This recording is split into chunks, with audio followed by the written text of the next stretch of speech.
আসসালামু আলাইকুম রহমতুল্লাহ। দেখতে পাচ্ছেন ইট লোড হচ্ছে বাকেটে। রাজমিস্ত্রি ভাইদের উদ্দেশ্য করে ভিডিওটা করা আর কি।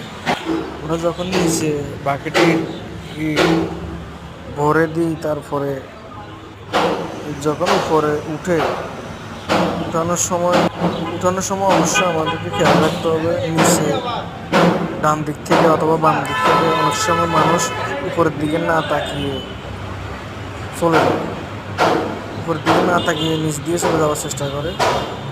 এখন আল্লাহ না করে যদি একটা ইট পড়ে, এখানে একটা ইট নেই, এখানে অনেকগুলো ইট, একটা বাকেটে প্রায় একশোর উপরে ইট উঠবে। যদি একটা ইট যদি কোনো রকম স্লিপ কেটে পড়ে যায়, তখন সাথে সাথে কোনো মানুষের গায়ে পড়লে স্পট ডেট।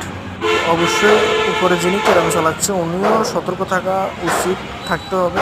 আর যারা নিচে থাকে ওরা অবশ্যই দুই দিকে ব্যারিকেড দিয়ে রাখতে হবে, অথবা নিজেরা বাকেট ভিতরে ঢুকানো পর্যন্ত নিচে ফলো রাখা উচিত। ঠিক আছে, আসসালামু আলাইকুম, আল্লাহ হাফিজ, ভালো থাকবেন সবাই।